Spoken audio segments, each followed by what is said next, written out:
अरे भैया, इस गांव में जन्म लेकर तो मैं धन्य ही हो गया हूँ। हाँ हाँ भैया, ये तो तुमने बिल्कुल ठीक कहा। पता नहीं हमने कौन सा पुण्य किया था जो हमें यहाँ पर जन्म मिला। यहाँ पर ना ही कोई बीमारी है और ना ही गरीबी। और क्या भैया, हम लोग यहाँ पर आराम से रहते हैं। बाकी गांव के लोगों के हालचाल देखो कितने बुरे हैं।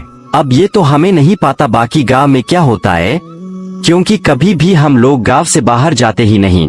तो क्या हो गया भैया, गांव से बाहर ही तो नहीं जाना है। कम से कम अपने गांव में आराम से रह तो रहे हैं ना। पर भैया, ये बड़ी अजीब बात है। आखिर ये प्रथा किसने बनाई थी कि गांव से कोई भी बाहर नहीं जाएगा? आखिर गांव से बाहर जाने पर क्या होगा? ये तो किसी को नहीं पता है भैया कि गांव से बाहर जाने पर क्या होगा। पर अभी तक कोई भी गांव से बाहर गया नहीं है। सभी मुखिया जी की बात मानते हैं। ये कहकर वो लोग इसी तरह बातें कर रहे थे, क्योंकि वह गांव बहुत ही सुंदर था। चारों तरफ बस हरियाली ही हरियाली थी। वहीं उसी गांव में भोला अपनी पत्नी चांदनी के साथ रहता था। भोला खेती करके अपने परिवार का गुजारा कर रहा था। पर एक दिन अचानक से भोला को गांव से बाहर जाना पड़ा, जिससे वह काफी परेशान हुआ। कुछ समझ नहीं आ रहा है, क्या करूं? मैं तो काफी ज्यादा परेशान हूं। आखिर ऐसी भी क्या बात है जो आप मुझे नहीं बता रहे? अब कैसे मैं तुम्हें बताऊं, क्योंकि बात ही कुछ ऐसी है। अजी बताएंगे तभी तो कुछ पता चलेगा। बताइए ना, क्या बात हो गई? मुझे इस गांव से बाहर जाना है, क्योंकि बहुत जरूरी काम आ गया है। इसीलिए गांव से बाहर जाना जरूरी है। क्या गांव से बाहर? ये आप क्या कह रहे हैं? आज से पहले कोई भी गांव से बाहर नहीं गया है। यही तो मुझे समझ नहीं आ रहा है। पर अगर गांव से बाहर नहीं जाऊंगा तो मुझे बहुत ज्यादा नुकसान हो जाएगा। बस पड़ोस के गांव में जाकर मुझे कुछ सामान लाना है, फिर गांव वापस लौट आऊंगा। अजी ऐसा भी क्या लाना है? आप उसी को यहाँ पर बुला लीजिए ना। वैसे भी व्यापारी हमारे गांव में आते रहते हैं। मैंने कहा तो था, इस बार वो आने के लिए मना कर रहा है। इसी वजह से तो मैं और परेशान हूँ। अजी आप देख लीजिए, मुझे कुछ समझ नहीं आ रहा है, क्योंकि अगर इस बारे में किसी को पता लग गया तो आपको पता है ना क्या होगा। हाँ हाँ मुझे पता है, इसीलिए सोच रहा हूँ रात के समय गांव से बाहर चला जाऊँ, किसी को पता भी नहीं लगेगा। पर अजी मुझे बहुत डर लग रहा है, उस तरह बाहर जाना सही होगा क्या? पर भोला चांदनी की बात नहीं मानता है और फिर वो वहाँ से खेतों पर चला जाता है और काम करने लगता है। तभी वहाँ पर जगत आया और जब उसने भोला को परेशान देखा तो बोला, अरे भोला भैया, क्या हो गया? आप इतने परेशान क्यों लग रहे हो? अब क्या बताऊं भैया, मुझे तो कुछ समझ ही नहीं आ रहा है। वैसे तुम्हें एक बात पता है? कौन सी बात भैया, बताओ। अगर पता होगा तो तुम्हें जरूर बताऊंगा। इस गांव से कोई भी बाहर क्यों नहीं जाता है? सभी लोग गांव में ही क्यों रहते हैं? अरे भैया, ये तो किसी को भी नहीं पता। और वैसे भी गांव से बाहर जाना क्यों, सब कुछ तो गांव में ही मिल जाता है। और अगर चाहिए होता है तो व्यापारी खुद गांव में आकर दे जाते हैं। हाँ, ये तो तुमने सही कहा जगन। फिर भी हमें इस गांव से बाहर जाकर देखना चाहिए। इस गांव से बाहर भी बहुत सुंदर सुंदर चीज है। देखो भोला, तुम अपने दिमाग से गांव से बाहर जाने का ख्याल निकाल दो। और तुम्हारी बातों से लग रहा है कि बाहर जाना चाहते हो, इसीलिए ऐसी बातें कर रहे हो। ये सुनकर भोला बुरी तरह घबरा गया और बोला, नहीं नहीं, ऐसी कोई बात नहीं है, मैं तो बस ऐसे ही कह रहा था। अच्छी बात है, अगर तुम ऐसे ही कर रहे हो तो मुझे कोई दिक्कत नहीं। पर याद रखना, अगर मुखिया जी को इस बारे में पता लगा तो उनसे बुरा कोई नहीं होगा। अच्छा, तो मैं चलता हूँ। ये कहकर जगत वहाँ से चला गया, जिस पर भोला काफी परेशान हुआ और बोला, सभी लोग एक ही बात कह रहे हैं, गांव से बाहर मत जाओ। पर मैं क्या करूं, मैं भी तो फंसा हुआ हूं ना। ये कहकर भोला काफी परेशान हो गया। धीरे धीरे दिन गुजर रहे थे और एक शाम भोला ने अपनी पत्नी चांदनी से कहा, सुनो चांदनी, मैं गांव से बाहर जा रहा हूँ, तुम ये बात किसी को मत बताना। अजी आपने गांव से बाहर जाने का सोच लिया है क्या? हाँ हाँ, मैंने सोच लिया, अब जो होगा देखा जाएगा। अपना काम करके ही रहूँगा। अच्छा, तो मैं चलता हूँ। ये कहकर भोला वहाँ से चला गया, जिस पर चांदी ने कहा, हे भगवान, मेरे पति की रक्षा करना, वो सही सलामत घर लौट जाए। वहीं भोला धीरे धीरे चलते हुए इधर उधर देखता हुआ जा रहा था। हे भगवान, बस कोई देख ना ले मुझे गांव से निकलते हुए। ये कहकर भोला चुपचाप गांव से बाहर चला गया। जैसे ही वो गांव से बाहर निकाल, उसे अजीब सी बेचैनी होने लगी और उसने अपने आप से कहा, अरे ये मुझे बेचैनी क्यों हो रही है? अचानक से क्या होने लगा मुझे? भोला काफी ज्यादा परेशान हो गया। वो धीरे धीरे चलते जा रहा था। तभी अचानक उसके हाथ से ताबीज गिर गया, जिसे देखकर वो बुरी तरह हैरान हुआ और बोला, अरे ये मेरे हाथ से ताबीज कैसे गिर गया? अब मैं क्या करूं? ये कहकर भोला ताबीज को उठाने के लिए नीचे झुकता है। तभी अचानक वो गिर पड़ता है। अगली सुबह चांदनी आराम से अपने घर पर बैठी हुई थी। तभी वहाँ पर कुछ आदमी भोला को लेकर आए। भोला अधमरी हालत में था, जिसे देखकर चांदनी काफी ज्यादा घबरा गई और बोली, क्या हुआ मेरे पति को? हमें नहीं पता, हमें तो ये गांव के किनारे मिला है। क्या गांव के किनारे पर ऐसा कैसे हो सकता है? हे भगवान, मेरे पति को क्या हो गया?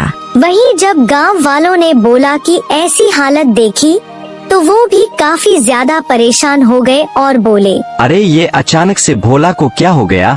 कल तक तो ये सही था।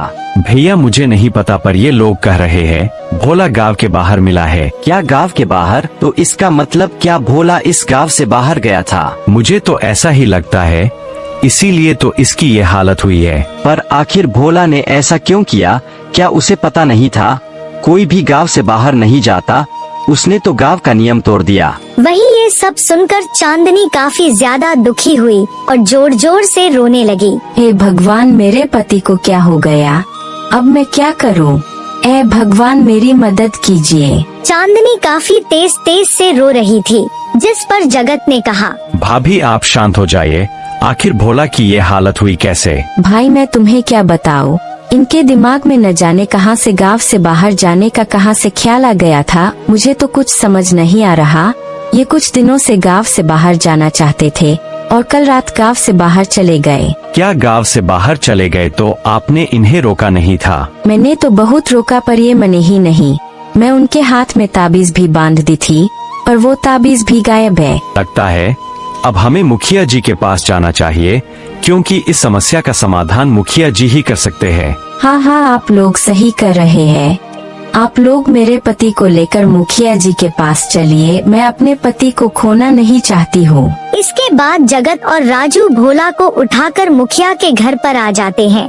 जब मुखिया गांव वालों को इस तरह देखा तो वो काफी हैरान हुआ और उसने कहा, क्या हो गया आप लोग यहाँ पर अचानक से? मुखिया जी अब क्या बताएं, हमारे गांव का बरसों पुराना नियम तोड़ा गया है। क्या नियम तोड़ा गया? ये तुम क्या कह रहे हो जगन? मैं बिल्कुल ठीक कह रहा हूँ मुखिया जी, ये देखिए भोला की कैसी हालत हो गई है। मुखिया ने जब भोला को देखा तो वो काफी ज्यादा हैरान हुए, क्योंकि भोला अधमरी हालत में था, जिसे देखकर मुखिया ने कहा, अरे ये भोला को क्या हो गया? इसकी ऐसी हालत कैसे हो गई? जबकि हमारे गांव में तो आज से पहले कोई भी इस तरह बीमार नहीं पड़ा। मुखिया जी, भोला बीमार नहीं हुआ है, बल्कि गांव से बाहर जाने की वजह से भोला की ऐसी हालत हो गई है। क्या गांव से बाहर जाने की वजह से? ये तुम क्या कह रहे हो? नहीं नहीं, भोला ऐसा कर ही नहीं सकता। उसे अच्छी तरह पता है कि आज से पहले कोई भी गांव से बाहर नहीं गया। मुखिया जी हम सच कह रहे हैं। अगर आपको हमारी बातों पर यकीन नहीं है तो आप भोला की पत्नी चांदनी से पूछ सकते हैं, वो भी हमारे साथ आई हुई है। तभी वहाँ पर चांदनी आई और बोली, हाँ हाँ मुखिया जी, जगन बिल्कुल ठीक कह रहा है। मेरे पति कल गांव से बाहर चले गए थे। ये तुम क्या कह रही हो चांदनी? तुमने अपने पति को समझाया क्यों नहीं? क्या उसे पता नहीं है कि कोई भी गांव से बाहर नहीं जाता है? मैंने अपने पति को काफी समझाया, पर वो कह रहे थे उन्हें कुछ जरूरी काम है, इसीलिए गांव से बाहर जाना जरूरी है। तो तुमने मुझे ये बात क्यों नहीं बताई? अगर तुम मुझे ये बात बता देती तो तुम्हारे पति की ऐसी हालत नहीं होती। मुझे क्या पता था मुखिया जी की ये सब हो जाएगा। मैं तो अपने पति के हाथ में रक्षा कवच भी बांध दिया था। तुम्हें पता नहीं है चांदनी, रक्षा कवच कुछ भी नहीं कर पाएगा, क्योंकि हमारा गांव दिव्य शक्तियों से भरपूर है। जैसे ही कोई इंसान यहाँ से बाहर निकलता है उस पर काली शक्तियाँ हावी हो जाती है, इसीलिए भोला की ऐसी हालत हुई है। मुखिया जी मेरे पति को बचा लीजिए, मैं अपने पति को खोना नहीं चाहती हूँ। अब आप ही है जो मेरे पति को बचा सकते हैं। नहीं नहीं, अब मैं कुछ नहीं कर सकता हूँ। भोला ने ये अच्छा नहीं किया। जब कोई भी गांव से बाहर नहीं जाता तो उसे ये बात समझनी चाहिए थी।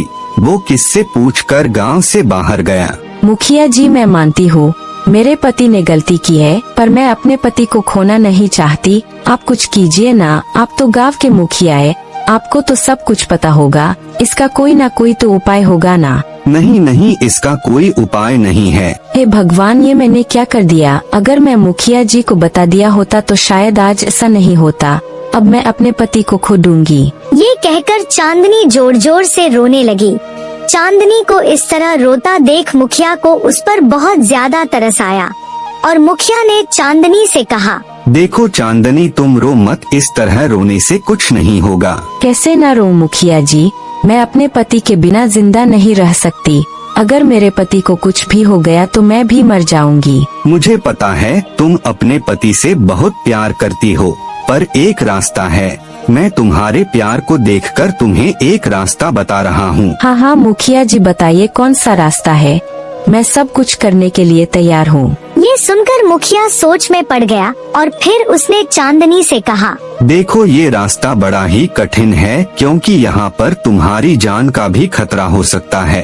ये सुनकर चांदनी थोड़ी परेशान हुई और फिर उसने मुखिया से कहा, मुझे मंजूर है, बताइए मुझे क्या करना है। इसके लिए तुम्हें नील घाटी जाना होगा। अगर ऐसी बात है तो मैं वहाँ जरूर जाऊंगी और अपने पति की जान बचाऊंगी। मैं अभी वहाँ के लिए निकल रही हूँ। ठीक है, तो फिर तुम नील घाटी जाओ। तुम्हें वो पहाड़ों के बीच या फिर पहाड़ों के ऊपर मिल जाएगा। वहीं पर तुम्हें वो जादुई कमल मिलेगा, पर याद रखना उसे जल्द से जल्द लाना है। हाँ हाँ, मैं अपने पति को बचाने के लिए जल्द से जल्द उसे कमल को ले आऊंगी।